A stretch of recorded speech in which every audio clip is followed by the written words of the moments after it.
The dust devil that swept across the canyon floor carried with it the last breath of singing Moon Woman, and her daughter Shiloh Rain pressed her weathered hand against the cooling earth where her mother had just spoken her final words.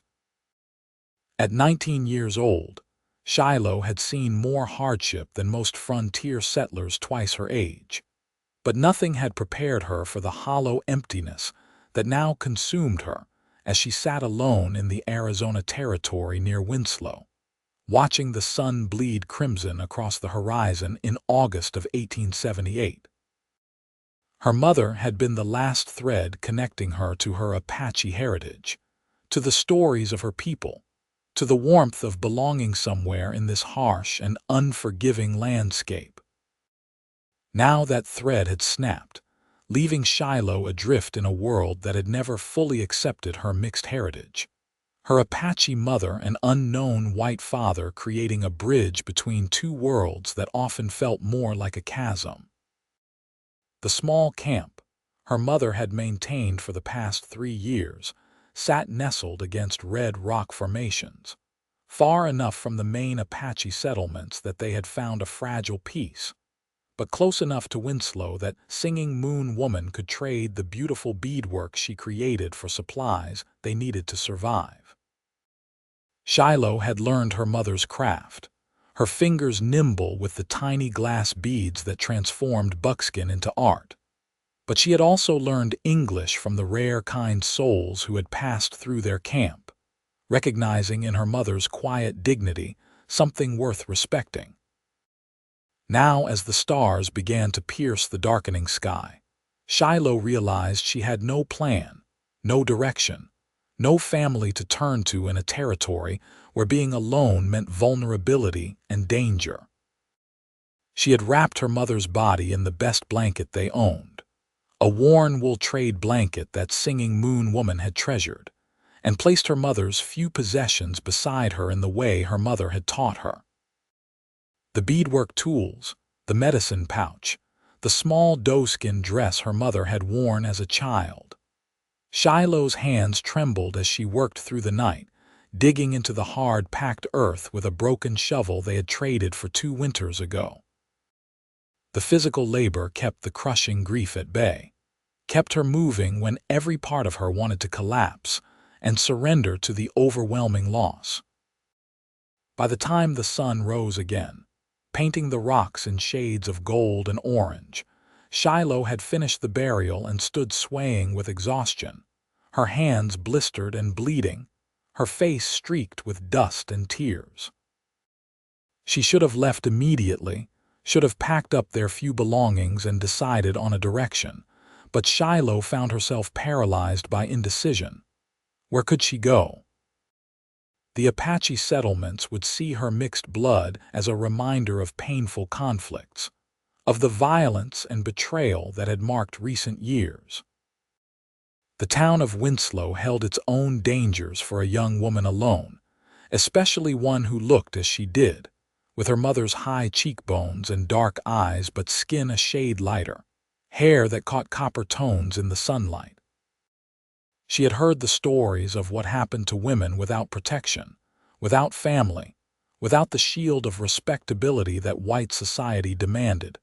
3 days passed in a haze of grief and hunger. Shiloh had eaten the last of their dried meat and the small amount of cornmeal they had left, and she knew she could not stay at the camp much longer. The water in the nearby spring would sustain her, but without food, without the strength to hunt or the coin to buy supplies, she would slowly waste away beside her mother's grave. On the 4th morning, as the August heat already shimmered across the canyon floor, Shiloh finally forced herself to pack. She rolled up their remaining blanket, tied together the small leather pouches containing her mother's beadwork supplies, and fashioned a crude pack she could carry on her back. She had no horse, no weapon beyond a small knife her mother had used for working leather, and no clear destination. The walk toward Winslow took most of the day, her feet already aching in the worn moccasins that had been resoled so many times the original leather was barely visible. Shiloh stayed off the main road, following parallel paths through the scrub brush and red dirt, wary of encounters with anyone who might see her vulnerability. The town appeared in the distance as the afternoon sun began its descent, a collection of wooden buildings that had sprung up along the railroad line, a testament to the relentless western expansion that had transformed the territory. She had been to Winslow only a handful of times, always with her mother, always moving quickly through their trades before retreating to the safety of their isolated camp. Now, standing at the edge of town as shadows lengthened, Shiloh felt the full weight of her situation pressing down on her shoulders. She had perhaps $3 hidden in a small pouch at her waist, coins her mother had saved from trades over the years. It was not enough to secure lodging, not enough to buy sufficient supplies to survive alone, not enough to build any kind of future. A group of men lounged outside the saloon, their laughter carrying across the dusty street, and Shiloh instinctively drew back, pulling her worn shawl more tightly around her shoulders. She could not afford to draw attention, could not risk the kind of interest that left women like her broken and discarded. Instead of entering the main street, Shiloh circled around the edge of town, her eyes scanning for any opportunity, any possibility that might present itself. Behind the general store, she found barrels and crates stacked haphazardly, creating shadowed spaces where someone might rest unseen. Her exhausted body made the decision for her, and she slipped between two large crates, settling into the small protected space as darkness fell completely.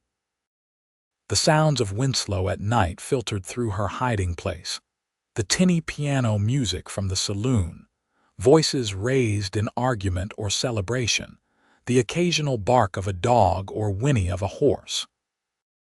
Shiloh pulled her knees to her chest and allowed herself to cry again, silent tears that tracked through the dust on her face, grieving not just for her mother but for the life she had known, for the sense of place and purpose that had died alongside Singing Moon Woman.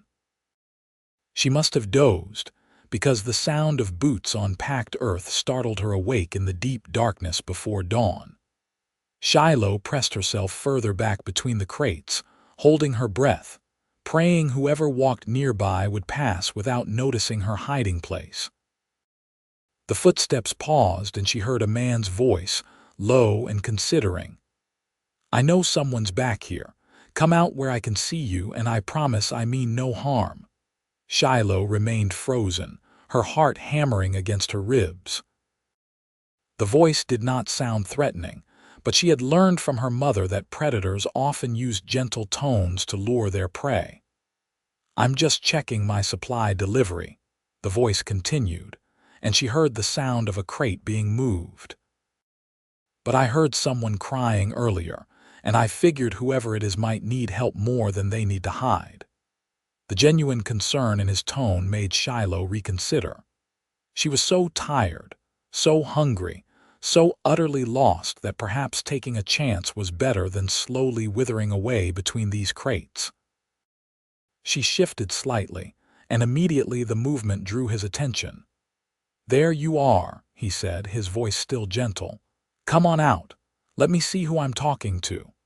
Shiloh emerged slowly from her hiding place, ready to run if necessary despite her exhaustion. The man who stood before her held a lantern that cast warm light across his features, revealing a face perhaps 25 or 26 years old, weathered by sun and wind but not unkind. He had light brown hair that needed cutting, falling slightly over his forehead, and blue eyes that widened with surprise as they took in her appearance. "Good Lord," he breathed, setting the lantern down on a barrel. "When did you last eat?" The question, asked with such straightforward concern, nearly undid Shiloh's fragile composure. She swayed slightly, and the man stepped forward, his hand reaching out to steady her elbow. "Easy now," he said. "Let's get you somewhere safe, get some food in you, and then we can figure out what's happened." "I have nowhere to go," Shiloh heard herself say, the words emerging hoarse from her dry throat. "My mother died. I am alone."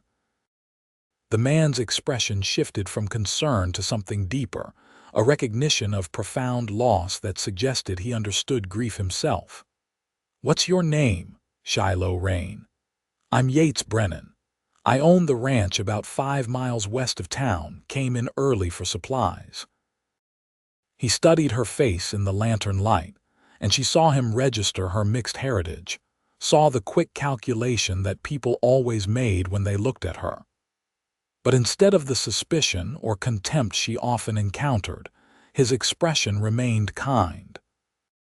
"You look like you've been through hell, Miss Rain. Let me help you." "Why would you help me?" Shiloh asked, suspicion warring with desperate hope. "You do not know me." Yates picked up his lantern and gestured toward the main street. "Because leaving someone who needs help is not something I can do. My parents raised me better than that, and I like to think I've lived up to their teaching." He paused, then added quietly, "I lost my own mother 2 years ago. I know what that grief feels like, the way it hollows you out. Come on. The boarding house will have breakfast starting soon, and Mrs. Chen owes me a favor." Shiloh followed him through the awakening town, too exhausted and hungry to fully process what was happening. The boarding house was a 2-story structure at the north end of the main street, painted white with green shutters, looking almost genteel compared to the rougher establishments surrounding it. Yates knocked on the back door, and after a moment, a Chinese woman in her 50s opened it, her expression transforming from annoyance at the early disturbance to concern when she saw Shiloh. "Yates Brennan, what you bring me?" Mrs. Chen asked, her English heavily accented but clear. "Someone who needs help, and I'm hoping you have a kind heart this morning," Yates replied. "This is Miss Shiloh Rain. She's lost her mother and has nowhere to go. I'll pay for a room and meals for a week while we figure out what comes next." Mrs.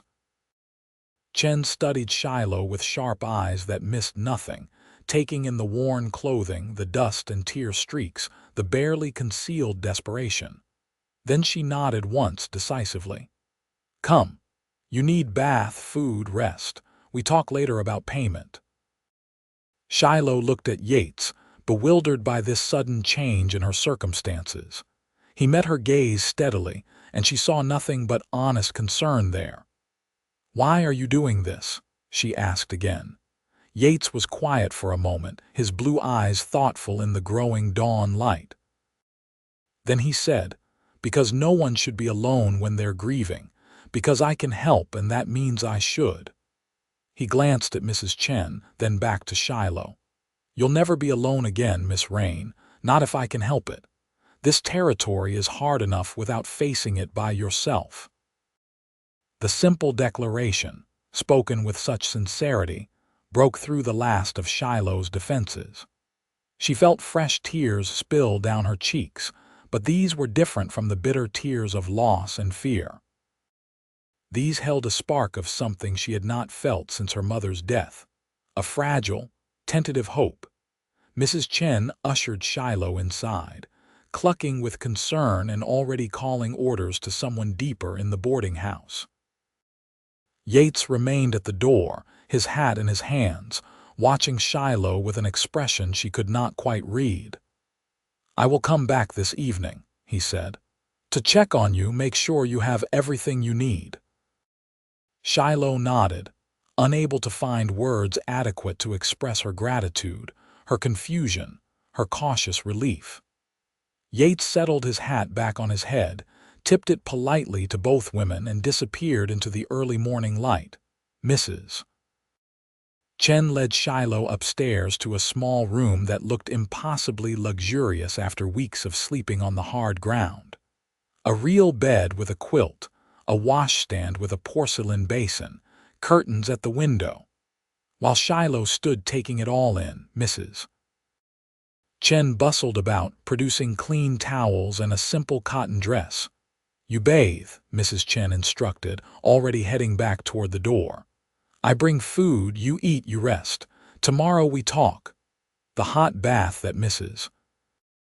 Chen's daughter brought up in buckets was perhaps the most wonderful thing Shiloh had experienced in months.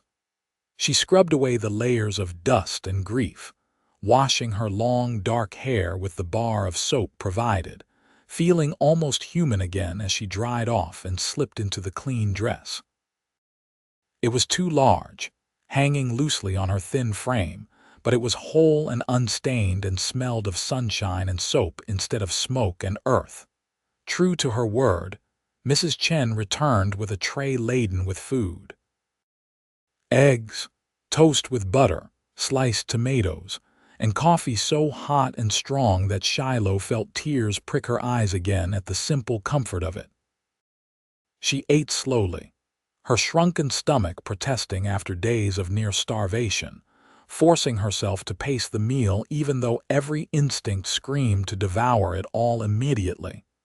Mrs. Chen sat in the room's single chair, watching Shiloh eat with satisfaction. "Yates Brennan good man," she said without preamble. "His parents good people teach him right. Father die in ranch accident 3 year ago, mother follow 2 year ago from broken heart. He run ranch alone now, work very hard." Shiloh processed this information, understanding now the recognition she had seen in Yates's eyes when she spoke of losing her mother. "Why did he help me?" "Because that who he is," Mrs. Chen said simply. "He helped me when my husband die, make sure I keep boarding house, bring me customers from ranch. He see someone need help, he help. Simple." It seemed too simple, too good to be true, but Shiloh was too exhausted to question it further. After Mrs. Chen left with the empty tray, Shiloh collapsed into the soft bed and slept more deeply than she had in weeks, her body finally surrendering to the safety of shelter and the promise of help. She woke in the late afternoon to find the sun slanting through the window, painting golden rectangles across the worn floorboards. For a moment, Shiloh could not remember where she was, panic fluttering in her chest until the events of the morning came rushing back. Yates Brennan, Mrs. Chen. The promise that she would not be alone. Shiloh rose and looked at herself in the small mirror hanging above the washstand. Her face was gaunt, her cheekbones too prominent, but her eyes looked clearer after sleep and food. She braided her long hair, still damp from the morning bath, and tried to make herself presentable with the limited resources available. The borrowed dress hung loosely, but it was clean and modest, and that would have to be enough. Downstairs she found Mrs. Chen in the kitchen, preparing the evening meal for the boarding house residents. The older woman looked up and nodded approvingly at Shiloh's appearance. "Much better." "You hungry again?" "I can work," Shiloh said quickly, uncomfortable with accepting charity without offering something in return. "I can help you. I know how to cook, how to clean. My mother taught me." Mrs. Chen considered this, her sharp eyes assessing. "You know how to cook?" "Yes, not fancy food, but I can cook." "You help with dinner, we see," Mrs. Chen decided. "Come, you cut vegetables." Shiloh fell into the rhythm of kitchen work with relief, grateful for something to occupy her hands and mind. She chopped onions and potatoes while Mrs. Chen prepared a large roast, the two women working in companionable silence. Other residents of the boarding house began filtering into the dining room, the sounds of conversation and laughter drifting into the kitchen. Shiloh stayed back, uncertain of her welcome among strangers, focusing on her task. True to his word, Yates appeared just as dinner was being served. Mrs. Chen greeted him warmly, and Shiloh watched from the kitchen doorway as he removed his hat and spoke with the older woman, his manner respectful and easy. Then he looked past Mrs. Chen and met Shiloh's eyes, and she saw his expression lighten with what looked like relief. "Miss Rain," he said, crossing to where she stood, "you look much recovered. I hope you rested well." "I did. Thank you, Mr. Brennan. I do not have words enough to express my gratitude." "Yates," he corrected gently. "And you don't need to thank me. I'm just glad I found you when I did." He glanced at Mrs. Chen, who was watching them with obvious interest. "Have you eaten yet?" "I was helping with the cooking," Shiloh replied. "Then let me buy you dinner and we can talk about what happens next." They sat at a small table near the window, away from the other diners, and Shiloh found herself studying Yates more carefully in the better light. He had changed from his earlier work clothes into cleaner trousers and a pressed shirt, his hair combed back, his face freshly shaved. He was not classically handsome, but there was something solid and trustworthy about his features, a steadiness in the way he carried himself that suggested reliability. His hands, resting on the table, were calloused and scarred from years of ranch work, the hands of someone who knew hard labor intimately. "Tell me about your mother," Yates said after Mrs. Chen brought them plates of roast beef and vegetables. "If you're comfortable talking about it." Shiloh hesitated, then found herself speaking, the words flowing more easily than she expected. She told him about singing Moon Woman, about their small camp in the canyon, about the beadwork and the quiet life they had built on the margins of both Apache and white society. She told him about her unknown father, about the challenges of belonging fully to neither world, about the 3 years they had spent in relative peace near Winslow. Yates listened without interrupting, his attention complete and genuine. When she finished, he was quiet for a moment, clearly thinking about what she had shared. "That must have been incredibly hard," he said finally. "Growing up between 2 worlds, never quite fitting into either, and now losing the one person who understood all of that."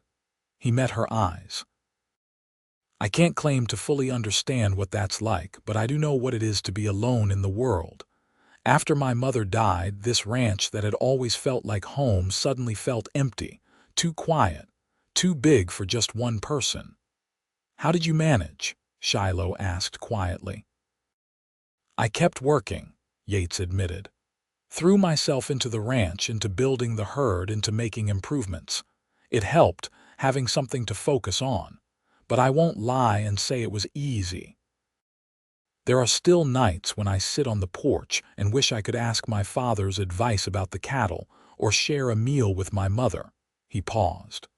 "What I am trying to say is that I understand grief, and I understand being alone, and I meant what I said this morning.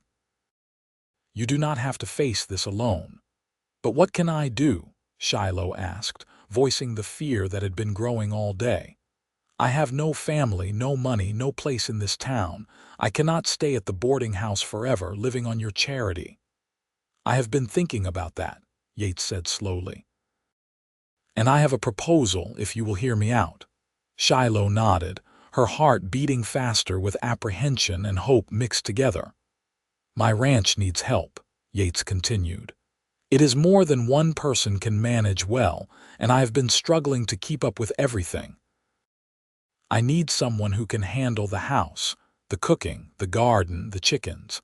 Someone who can help with the basic running of the place so I can focus on the cattle and the land." He leaned forward slightly. "I am offering you a job, Miss Rain. Room and board plus a fair wage.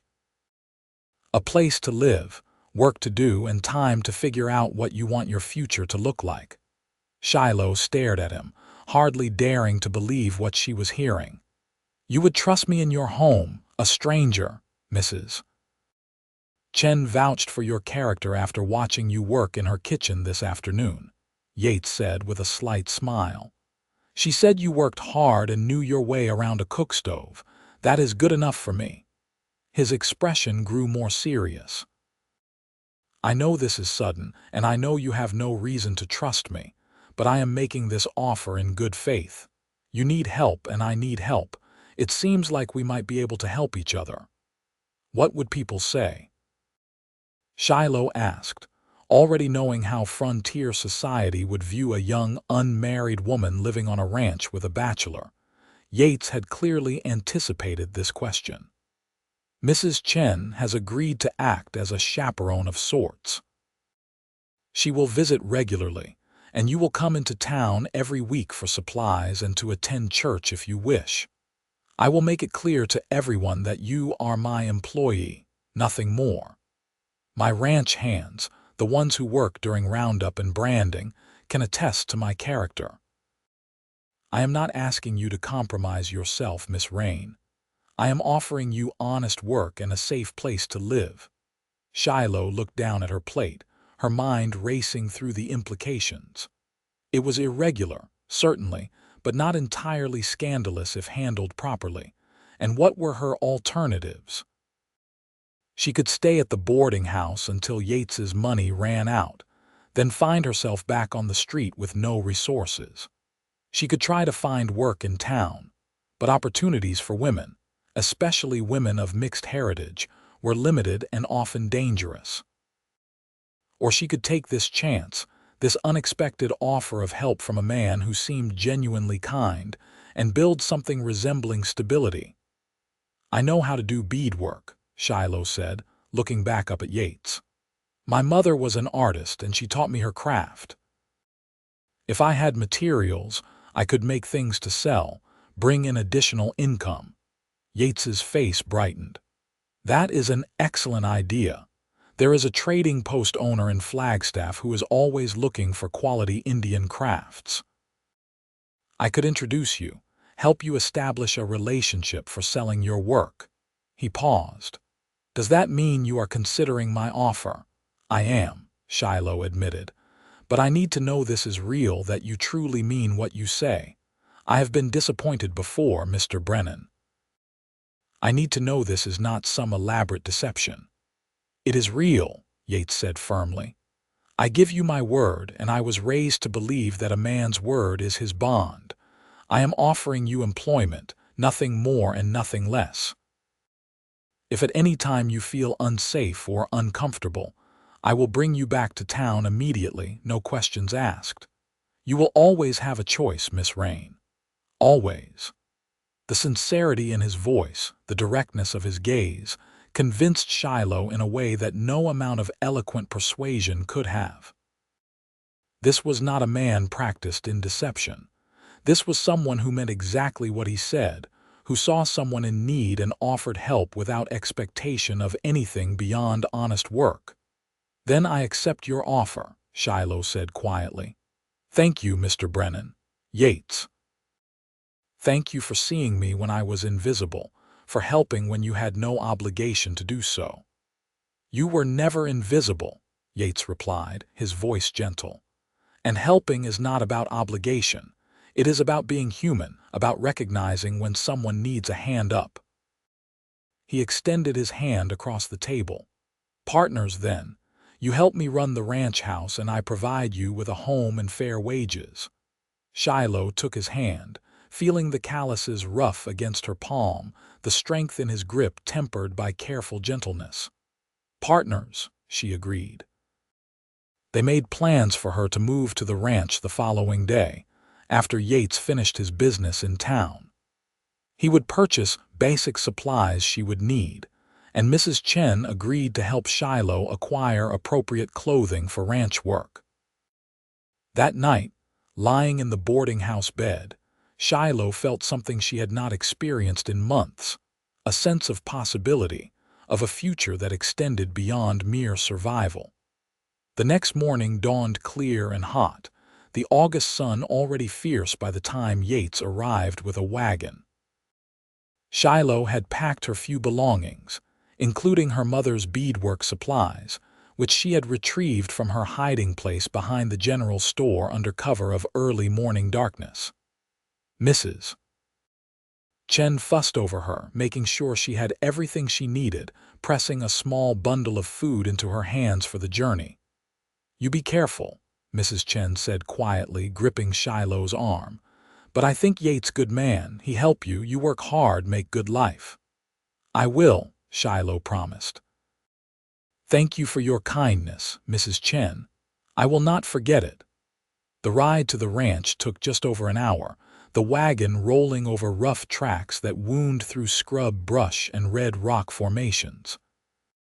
Yates drove with easy competence, pointing out landmarks and explaining the layout of his property. He owned 2,000 acres, he told her, with a small herd of about 300 cattle, 2 horses beyond the team pulling the wagon, chickens, and a milk cow. His father had started the ranch 15 years earlier, building it up slowly and steadily until it provided a decent living.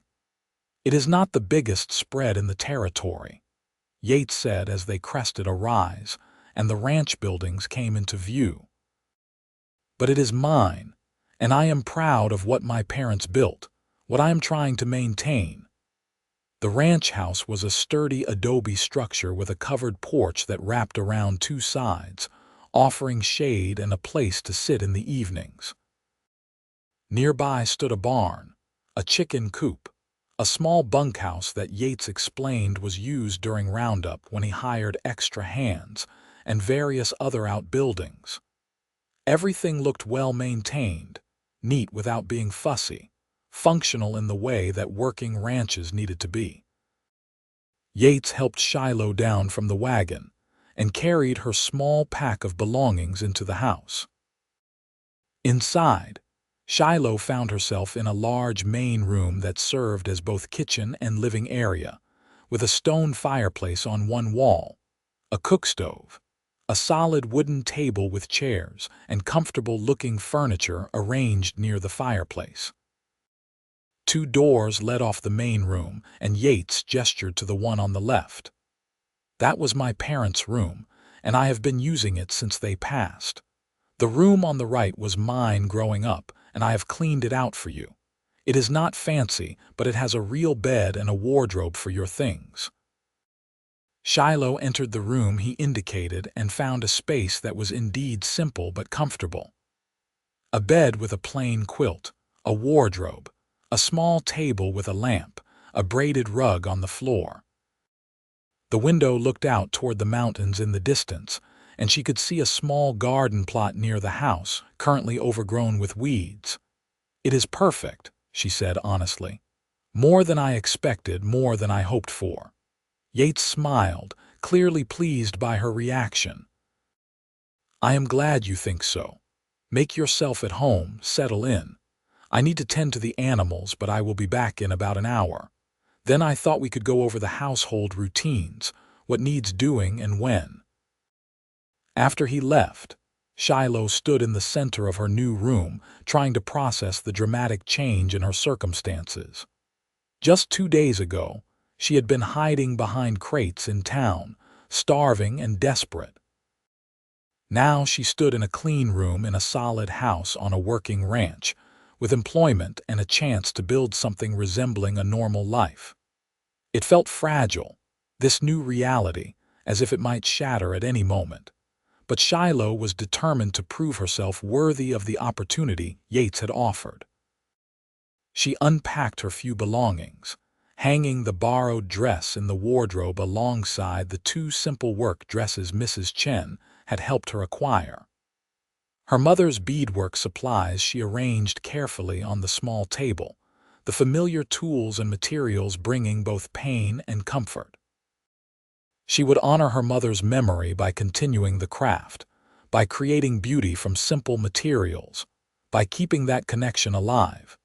Yates returned as promised and spent the afternoon showing Shiloh around the ranch, explaining the daily routines and tasks. The chickens needed feeding and eggs collecting each morning. The milk cow, Betsy, needed milking twice daily. The garden, badly neglected since his mother's death, could be revived if someone had the time and inclination to work it. The house needed regular cleaning, and Yates admitted with some embarrassment that his housekeeping had been minimal at best. Meals could be simple, he assured her, as long as they were regular and reasonably nutritious. "I have been living mostly on beans, bacon, and coffee," he confessed. "It has kept me alive, but I would be lying if I said I did not miss real cooking. Shiloh found herself smiling at his honesty. I can do better than beans and bacon, though there will likely be plenty of both. My mother taught me to make good use of whatever ingredients we had. They fell into an easy rhythm over the following days, establishing routines and learning to work together. Shiloh rose with the sun, feeding the chickens and collecting eggs before starting breakfast. Yates ate quickly and headed out to work with the cattle, checking fences and water sources, moving the herd to better grazing areas. Shiloh spent her mornings cleaning the house, room by room, scrubbing away months of bachelor neglect. The afternoons she devoted to the garden, pulling weeds and coaxing the surviving plants back to health, and to preparing the evening meal. At first, their interactions were polite and somewhat formal, both of them careful not to overstep boundaries. But gradually, as the days turned into weeks, they began to relax around each other. Yates started lingering over breakfast, telling her about his plans for the day, asking her opinion on various ranch matters. Shiloh found herself sharing stories about her mother, about growing up between two cultures, about the things she had learned and the dreams she had harbored. Yates listened with genuine interest, never dismissing her experiences or making her feel that her mixed heritage was something to hide. In the evenings, after dinner, they often sat on the porch as the heat of the day faded into cooler night air. Yates would ask about her beadwork, watching with fascination as her nimble fingers transformed tiny beads into intricate patterns. Shiloh, in turn, asked him about ranching, about the cattle and the land, about his parents and the life they had built. She learned that his mother had been a schoolteacher before marrying his father, that she had taught Yates to read and write and instilled in him a love of books. His father had been a quiet man, steady and hardworking, who had treated everyone with fairness regardless of their background. "They would have liked you," Yates said one evening in early September, the stars brilliant overhead. "My mother especially. She always said that character was more important than circumstances, that how someone treated others revealed their true nature." "I wish I could have met them," Shiloh replied softly. "They raised a good son." Yates ducked his head, clearly uncomfortable with the praise. "I just try to live up to their example. Some days I do better than others." Mrs. Chen visited every other week, arriving in her small buggy with supplies and news from town. She would inspect the house with a critical eye, question Yates about his treatment of Shiloh, and generally act as both chaperone and guardian. Shiloh appreciated the older woman's concern, but she could have told Mrs. Chen that Yates was unfailingly respectful, never entering her room without knocking, never touching her beyond the occasional helping hand over rough ground, never making her feel anything but safe. In fact, Shiloh was beginning to realize that she felt more than safe around Yates. She looked forward to their morning conversations over breakfast, to the comfortable silences of evening, to the rare moments when their hands would brush as they passed dishes or worked together on some task. He was easy to be around, steady and kind in ways that made her feel valued rather than merely tolerated. When he smiled at her, his blue eyes crinkling at the corners, something warm bloomed in her chest that had nothing to do with gratitude and everything to do with growing attraction. The realization both thrilled and terrified her. She had never allowed herself to consider romance, knowing how complicated her mixed heritage made such things. White men who showed interest in her usually had dishonorable intentions, viewing her as someone they could use without consequence. Apache men saw her white blood as a stain, a reminder of violence and loss.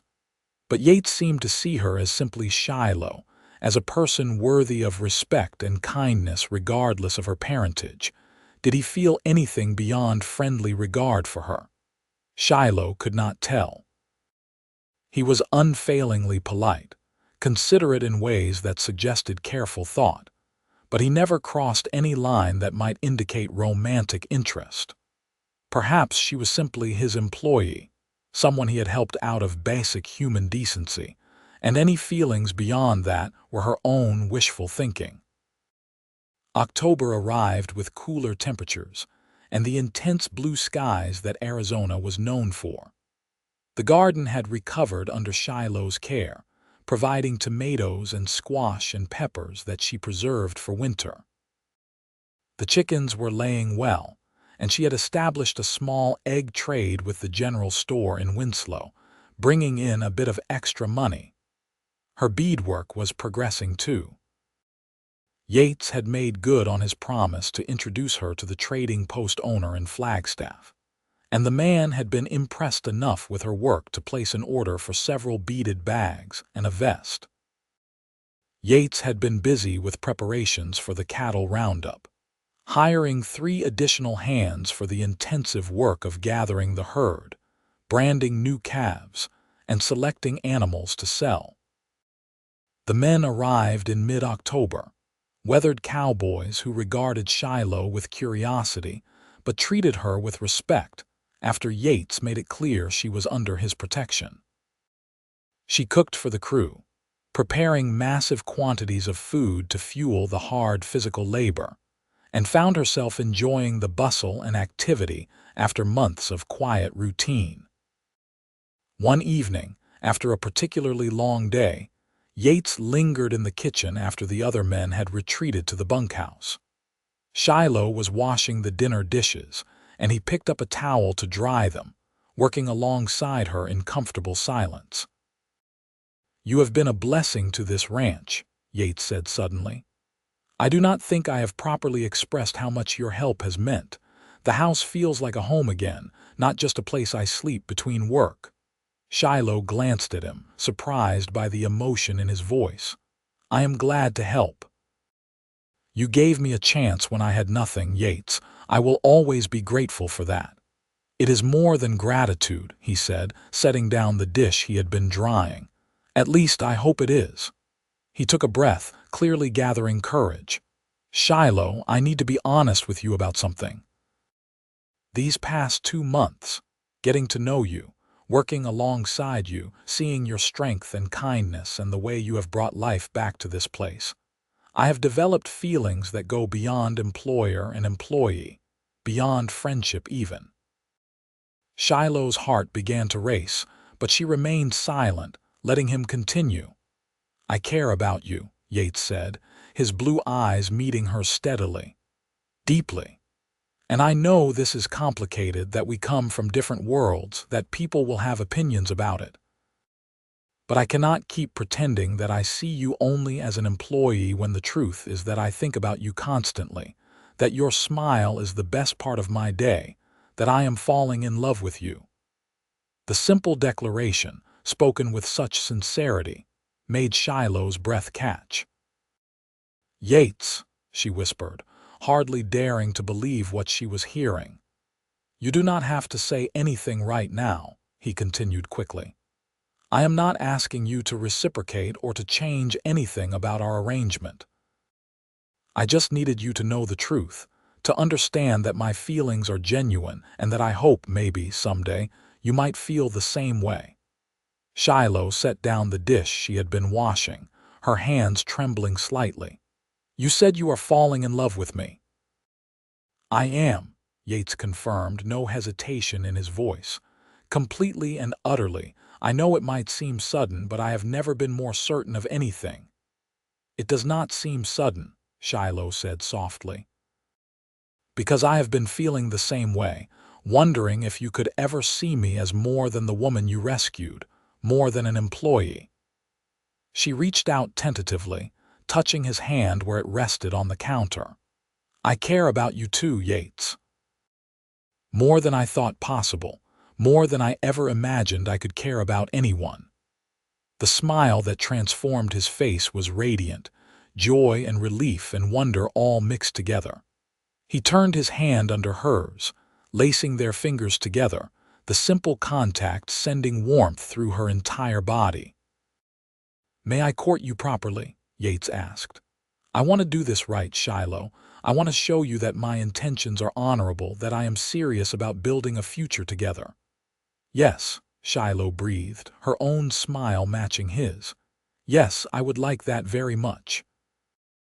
They stood there in the kitchen, hands clasped, eyes locked, the moment stretching between them like a promise. Then Yates gently pulled her closer, his free hand coming up to cup her cheek, his thumb brushing across her skin with infinite tenderness. "May I kiss you?" he asked, his voice low and rough with emotion.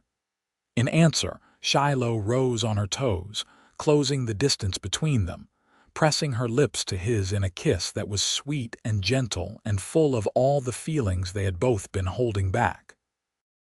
Yates's arms came around her, holding her close but not too tight, his kiss deepening slightly before he pulled back, resting his forehead against hers.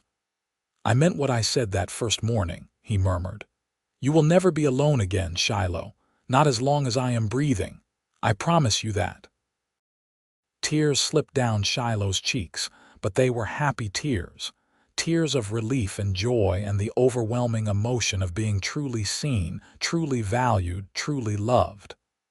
"I believe you," she whispered. "And I promise the same. You will never be alone either, Yates. We will face whatever comes together." The cattle roundup continued over the following weeks, but everything felt different now, brighter somehow, full of promise and possibility. Yates found excuses to be near Shiloh, helping with chores that did not really require two people, stealing moments alone when the ranch hands were occupied elsewhere. They took walks in the evening, hand in hand, talking about their hopes and dreams and the future they were beginning to build together.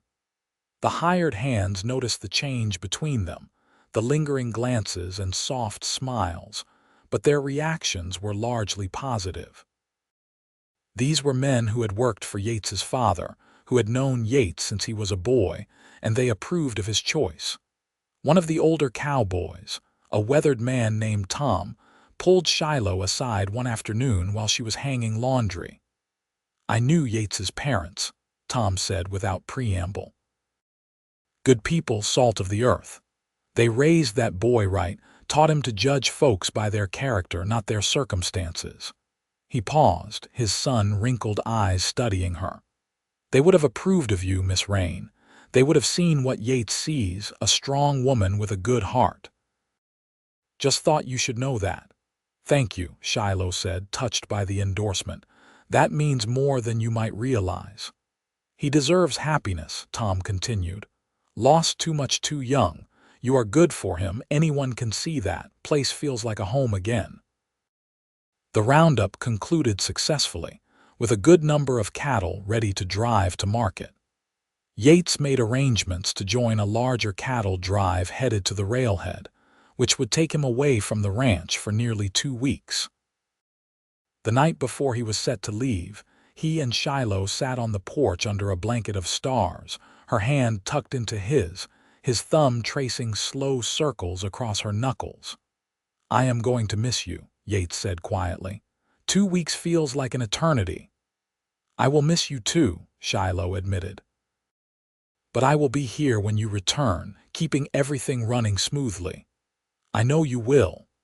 He turned to look at her, his expression serious in the moonlight. "Shiloh, when I get back, I want to talk about our future, about making our arrangement permanent, about what that might look like." Shiloh's heart skipped a beat. "You mean marriage?" "I do," Yates said simply. "I know it has only been a few months, but I am certain about my feelings. I love you, Shiloh. I want to build a life with you, raise a family if we are blessed that way, grow old together on this land. But I do not want to pressure you. If you need more time, I will wait. I just want you to know my intentions." "I do not need more time," Shiloh said, her voice trembling with emotion. "I love you too, Yates. Yes, when you return, let us talk about marriage, about building a future together." He kissed her then, deep and thorough, pouring all his feelings into the embrace. When they finally parted, both breathless, Yates rested his forehead against hers. 2 weeks, he murmured. And then we start planning the rest of our lives. The cattle drive departed the next morning in a cloud of dust and bellowing cattle. Shiloh watched from the porch as Yates rode away, turning in his saddle to wave until he was out of sight. Then she squared her shoulders and threw herself into work, keeping the ranch running and preparing for his return. Mrs. Chen visited during Yates's absence, and Shiloh confided in her about the growing relationship, about the tentative promise of marriage. Mrs. Chen's reaction was enthusiastic and approving. "I tell you he good man," Mrs. Chen said triumphantly. "You listen to me, I know these things. You marry him, you have good life."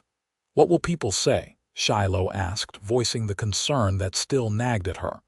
"About him marrying someone like me?" Mrs. Chen waved a dismissive hand. "Some people always talk, always judge, but good people, they see truth. They see you good woman, hard worker, kind heart. They see Yates happy, that what matter." Shiloh hoped Mrs. Chen was right, but she knew the reality of frontier prejudices. Still, Yates had proven himself different from most men, willing to look beyond surface differences to see the person underneath. She would have to trust that his acceptance, his love, was strong enough to weather whatever social challenges they might face. The 2 weeks crawled by with agonizing slowness. Shiloh kept busy with the ranch work, with her beadwork orders, with preparing special meals for Yates's return. She cleaned the house until it gleamed, weeded the garden one final time before winter, and even sewed a new dress for herself from fabric Mrs. Chen had brought on her last visit. It was a simple dress in a deep blue color that Mrs.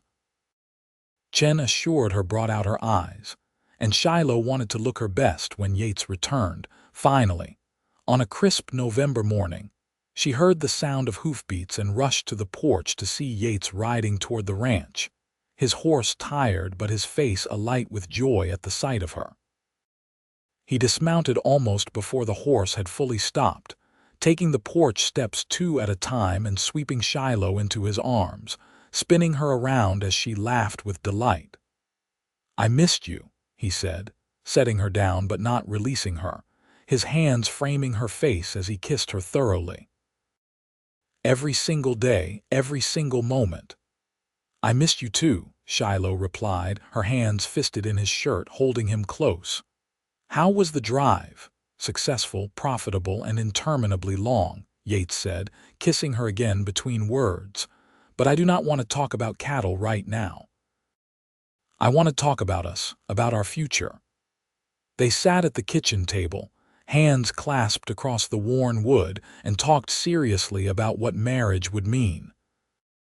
Yates was forthright about the challenges they might face, the potential for social disapproval, the reality that some people would never accept their union. But he was equally clear about his commitment, his certainty that whatever obstacles arose, they could face them together. "I want you to be my wife," Yates said, his blue eyes intense with emotion. "I want to make this official, legal, permanent. I want everyone to know that you are mine and I am yours. Will you marry me, Shiloh Rain?" "Yes," Shiloh said without hesitation. "Yes, I will marry you, Yates Brennan. I will be your wife, your partner, and we will build this life together." They were married 3 weeks later in a simple ceremony at Mrs. Chen's boarding house, with Tom and a few other ranch hands serving as witnesses. The local minister had initially been reluctant, uncomfortable with performing a marriage between a white rancher and a woman of Apache heritage. But Yates had been quietly firm, making it clear that his choice of bride was not up for debate. Eventually, the minister had relented, perhaps recognizing the genuine love between them, perhaps simply unwilling to lose Yates's financial support of the church. Shiloh wore her new blue dress, and carried a small bouquet of late-blooming wildflowers that Yates had picked for her that morning. He wore his best suit, his hair carefully combed, his expression so full of love and pride that Shiloh felt tears prick her eyes as she stood beside him and spoke her vows. When the minister pronounced them husband and wife, Yates kissed her with such tenderness that several of the witnesses wiped at their eyes. Mrs. Chen hosted a small celebration afterward, preparing a feast and fussing over them both like a proud mother. Tom made a toast, his gruff voice thick with emotion as he wished them happiness and prosperity. Other well-wishers stopped by throughout the afternoon, some genuinely pleased, others clearly curious about the unusual match. Yates and Shiloh faced them all together, his arm around her waist, her hand over his heart, presenting a united front that made it clear they were partners in every sense. They returned to the ranch that evening as the sun set in spectacular shades of orange and pink. Yates carried Shiloh over the threshold in the traditional manner, both of them laughing at the gesture, and set her down gently in the main room. "Welcome home, Mrs. Brennan," he said softly, the new name sounding perfect on his lips. "Welcome home," Shiloh echoed, pulling him down for a kiss. "My husband." That night, they came together as husband and wife, their joining tender and passionate, full of love and promise and the joy of belonging fully to each other. Afterward, lying in Yates's arms in the bed that had been his parents', now theirs, Shiloh felt a profound sense of peace. She thought of her mother, of Singing Moon Woman's quiet strength and enduring love, and hoped that somehow, somewhere, her mother knew that she had found happiness, that she was loved and cherished and no longer alone. The winter that followed was cold but joyful. Yates and Shiloh settled into married life with surprising ease, their earlier months of living and working together having laid a strong foundation. They faced their first real test when several of Winslow's more prominent citizens made it clear that they disapproved of the marriage, some refusing to do business with Yates, others making cutting remarks about Shiloh when they encountered her in town. It hurt, this rejection, but Yates remained steadfast in his support, never wavering in his commitment to their marriage. He made a point of introducing Shiloh as his wife to everyone they encountered, his pride in her obvious and unshakable. Gradually, the opposition softened, especially as people saw that the marriage was genuine, built on love and mutual respect rather than some scandalous impulse. Mrs. Chen became their staunchest defender, loudly proclaiming to anyone who would listen that Shiloh was a treasure, and that Yates was lucky to have found her. Tom and the other ranch hands spread word throughout the ranching community about Shiloh's work ethic and skill, about how the Brennan Ranch had never run better. Slowly, acceptance grew, helped along by Shiloh's quiet dignity and Yates's unwavering loyalty. Spring arrived with an explosion of wildflowers across the high desert, and with it, wonderful news. Shiloh realized she was pregnant, carrying the child she and Yates had hoped for. His reaction when she told him was everything she could have dreamed. Joy and wonder and fierce protectiveness all rolled into one emotional response. He held her carefully, as if she might break, whispering promises against her hair about being the best father he could be, about giving their child all the love and security that they had both needed at times in their own lives. "Boy or girl, it does not matter," Yates said, his hand splayed across her still flat belly. "As long as you are both healthy and safe, that is all I care about." The pregnancy progressed smoothly through the summer months. Yates became comically overprotective, trying to take over all of Shiloh's tasks until she firmly reminded him that she was pregnant, not fragile, and perfectly capable of continuing her work. They compromised, with Yates handling the heavier chores while Shiloh focused on the garden, her beadwork, and the cooking that had become one of her great pleasures. In October, almost exactly a year after Yates had first declared his feelings in the kitchen where they now cooked together daily, Shiloh went into labor. Mrs. Chen had come to stay at the ranch for the final weeks of the pregnancy, acting as midwife and support. The labor was long and difficult, testing Shiloh's strength in ways she had never imagined. But Yates remained by her side throughout, holding her hand, offering encouragement, his own fear carefully hidden behind a mask of calm support. When their son finally arrived in the early hours of the morning, his angry cries filling the small bedroom, Yates wept openly, holding the tiny bundle with shaking hands, his face transformed by wonder and love. "He is perfect," Yates breathed, carefully transferring the baby to Shiloh's arms. "You are perfect. God, Shiloh, look at what we made." They named him Thomas Singing Wolf Brennan, honoring both Tom, who had been such a faithful friend, and Shiloh's mother, whose memory lived on in her grandson. Thomas had his father's blue eyes and his mother's dark hair, a beautiful blend of both their heritages. Yates declared him the handsomest baby ever born, and Shiloh could not disagree, her heart overflowing with love for her tiny son. The months after Thomas's birth were exhausting but joyful. Yates proved to be a devoted father, rising for nighttime feedings, changing diapers without complaint, spending hours simply holding his son and marveling at the miracle of new life. Shiloh watched her husband with their child and fell in love with him all over again, seeing in his tenderness and patience a reflection of the good man he had always been. As Thomas grew from infant to toddler, the ranch prospered. Yates expanded the herd, bought additional land, and built a reputation for quality cattle and fair dealing. Shiloh's beadwork had become highly sought after, with orders coming from as far away as Santa Fe and Denver. They were not wealthy by any means, but they were comfortable, able to provide for their family and save for the future. When Thomas was 3 years old, Shiloh became pregnant again, this time with a daughter they named Rose Morning Star Brennan. She had her mother's dark eyes and her father's light hair, another beautiful blend of their combined heritage.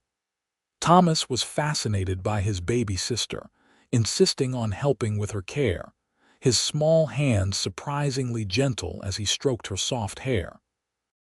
The ranch house rang with the sounds of children, with laughter and tears, and the beautiful chaos of family life. Yates added on to the original structure, building 2 additional bedrooms and expanding the porch, creating more space for their growing family. The adobe walls that had once felt too large for one lonely man now housed a thriving, loving family, exactly as he had always dreamed. Years passed in the pleasant rhythm of ranch life. Thomas grew tall and strong, learning to ride and work cattle alongside his father, though Yates insisted he also continue his education, hiring a tutor from Winslow to ensure his son could read and write and cipher as well as rope and brand. Rose was more interested in her mother's beadwork, sitting for hours beside Shiloh, learning the intricate patterns and designs, her small fingers developing the same nimble skill. When Thomas turned 9 and Rose 6, Shiloh found herself pregnant once more, a surprise given that they had assumed their family was complete. This pregnancy resulted in twin boys, Samuel and Nathan, who arrived howling and red-faced and immediately bringing new energy to the household. Yates joked that they now had their own small ranch crew, but his pride in his 4 children was obvious to everyone who knew him. Through it all, the love between Yates and Shiloh only deepened.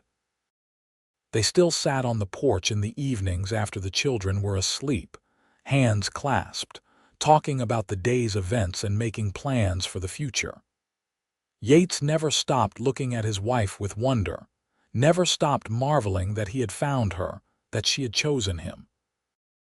Shiloh, for her part, never forgot the desperate girl hiding behind crates, never took for granted the life they had built together.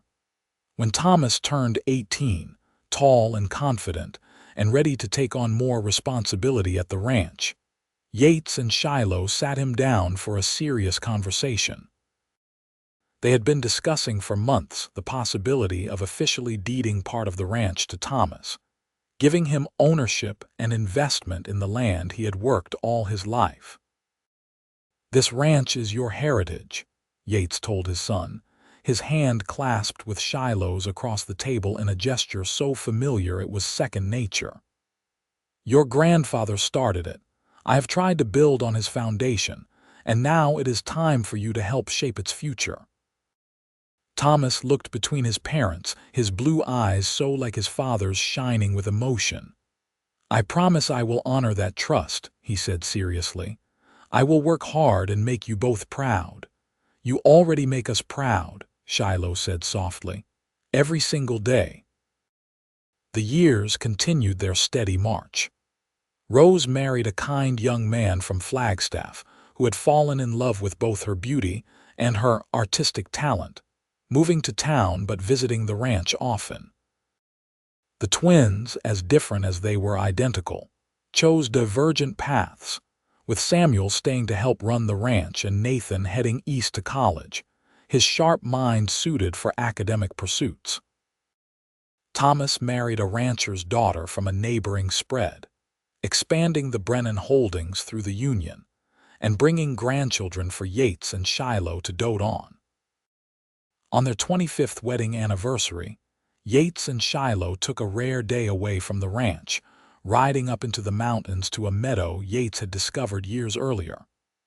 They spread a blanket and shared a picnic lunch, the November air crisp, but the sun warm on their faces.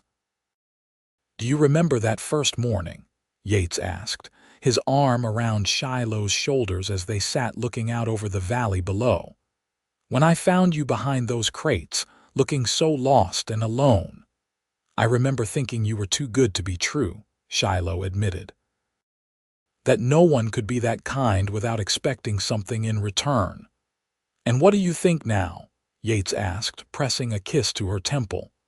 "I think I was right," Shiloh said, smiling as he pulled back in mock offense. "You were too good to be true.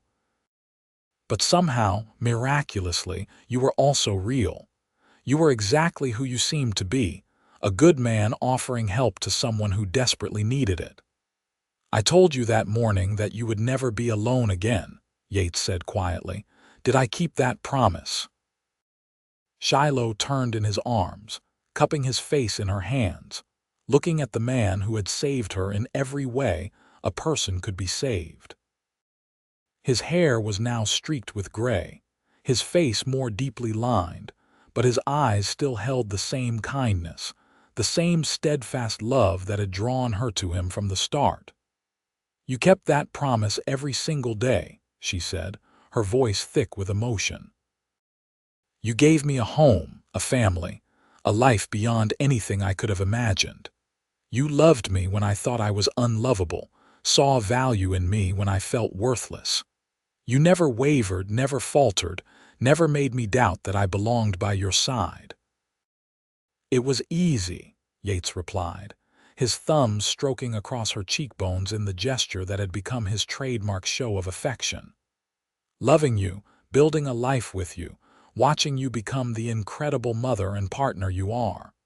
That was the easiest thing I ever did, Shiloh. The smartest decision I ever made was helping that desperate girl behind the crates, and the luckiest moment of my life was when she agreed to be my wife." They kissed there in the mountain meadow, surrounded by the wild beauty of Arizona territory, two people who had found each other against impossible odds and built something lasting and true. Below them, the ranch spread across the valley, home to their children and grandchildren, testament to the love and hard work they had poured into it for 25 years. As they rode back down the mountain that evening, hands clasped between their horses, Shiloh thought about her mother, about Singing Moon Woman's strength and grace in the face of hardship. She hoped her mother would be proud of the life she had built, of the family she had created, of the way she had honored both her Apache heritage and her place in the white world through her beadwork, her stories shared with her children, and her quiet dignity in the face of occasional prejudice. But more than anything, Shiloh was grateful. Grateful for the man who had seen her when she was invisible, who had offered help without expecting anything in return, who had promised she would never be alone and spent every day since proving that promise true. Grateful for the love they had built, the family they had created, and the life they continued to share. The ranch that had once felt too large and too quiet for one lonely man now burst with life and love, exactly as it was always meant to be. And every evening, without fail, Yates and Shiloh Brennan could be found on their porch, hands clasped, watching the sun set over the land they had built together, secure in the knowledge that they had found in each other everything they had ever needed, everything they had ever hoped for, and more love than either had dared to dream possible. Their story, which had begun with such desperate circumstances, had transformed into something beautiful and enduring, a testament to the power of compassion, the strength of commitment, and the miracle of two souls finding each other across the divide of different worlds and building a bridge strong enough to last a lifetime. And in the quiet moments, when grandchildren played in the yard, and the cattle lowed in the distance, and the scent of Shiloh's cooking drifted from the kitchen, Yates would pull his wife close and whisper the words that had started it all. "You'll never be alone again." And Shiloh would smile, pressing a kiss to his weathered cheek, and reply with the truth that had sustained them through decades of life together. "I know, because I have you and you have me, and that is everything." The sun continued its eternal journey across the Arizona sky, painting the rocks in shades of red and gold, blessing the land and the people who called it home. The ranch prospered through the generations, each child and grandchild carrying forward the legacy of love and hard work that Yates and Shiloh had established. Their story became family legend, told and retold around dinner tables and campfires, a reminder that compassion and courage could transform lives, that love could bridge any divide, and that sometimes the most desperate moments led to the most beautiful beginnings.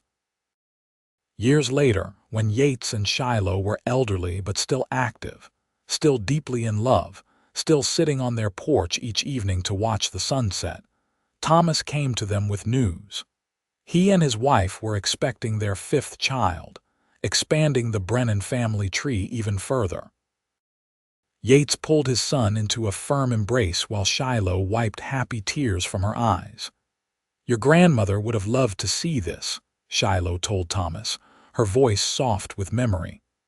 "To know that her bloodline continues, that her heritage lives on through all of you. She worried at the end that I would be alone, that I would have no family. But look at what we have built." "Because of you and Father," Thomas said firmly. "Because you both had the courage to love each other despite what others might think, because you built something real and lasting." That night, lying in bed with Yates's arms around her, Shiloh reflected on the incredible journey their lives had taken. From that desperate girl hiding behind crates to the matriarch of a large and loving family, from isolation and grief to belonging and joy. All because one good man had seen someone in need and offered help, because he had spoken words that changed everything. "What are you thinking about?" Yates murmured, his breath warm against her ear. "About how grateful I am," Shiloh replied. "About how one act of kindness changed everything, about how your promise to me that first day has shaped every day since." Best promise I ever made, Yates said, pulling her closer. Best decision I ever made stopping to help. Found my whole future hiding behind those crates. Found mine standing in the pre-dawn darkness with a lantern, Shiloh countered. My hero, my husband, my everything. They fell asleep that way as they had for decades, wrapped in each other's arms, secure in their love and the life they had built together. Outside, the Arizona night sang with cricket songs and distant coyote calls, the stars brilliant overhead, the land they loved stretching away in all directions. The ranch house stood solid and strong, filled with the memories of a lifetime, the laughter and tears and countless ordinary moments that had woven together into something extraordinary. As the years continued their passage and their grandchildren grew and had children of their own, Yates and Shiloh aged gracefully together, never losing the connection that had drawn them together, never taking for granted the miracle of their meeting and the love that had sustained them through decades. They faced the challenges of aging with the same partnership that had characterized their entire marriage, supporting each other through illness and loss, celebrating victories and milestones, always presenting a united front to whatever life brought. When Yates finally passed peacefully in his sleep at the age of 78, with Shiloh holding his hand and their children and grandchildren gathered around, his last words were a repetition of that first promise. "Never alone," he whispered, his blue eyes still bright with love as he looked at his wife of over 50 years. "Promise kept, promise kept," Shiloh agreed through her tears, pressing one final kiss to his weathered hand. "Thank you, my love, for everything. For seeing me, for loving me, for giving me this beautiful life." Shiloh lived another 7 years after Yates's death, surrounded by family, continuing to create her beautiful beadwork, sharing stories of her mother and her husband with the endless stream of grandchildren and great-grandchildren who filled the ranch house. She never remarried, never even considered it, because as she told her daughter Rose when asked, she had already had the great love of her life, and nothing could ever compare to what she and Yates had shared. When Shiloh finally passed, peacefully in the same bed where she and Yates had slept for so many years, the family buried her next to her husband on a hill overlooking the ranch, with a view of the mountains and the valley and the land they had loved. On the simple stone that marked their graves, Thomas had inscribed the words that had started it all, the promise that had changed everything: "You'll never be alone again." The ranch continued through the generations, each new family adding their own chapter to the story, while honoring the legacy Yates and Shiloh had created. The tale of how they met, how a desperate Apache girl found salvation in the kindness of a lonely rancher, how their love had overcome prejudice and built something lasting, became the foundation story of the entire family. Children grew up hearing about their great-great-grandparents, about the courage and compassion that had started it all, about the power of one person choosing to help another in their darkest moment. And sometimes, on quiet evenings when the Arizona sky blazed with sunset colors, family members swore they could feel the presence of Yates and Shiloh on the old porch, could sense their enduring love still blessing the land and the people who called it home. The ranch house, expanded and updated but still recognizable as the adobe structure Yates had inherited from his parents, stood as a monument to what could be built when two people committed fully to each other, when love was allowed to bridge divides and create something new and beautiful.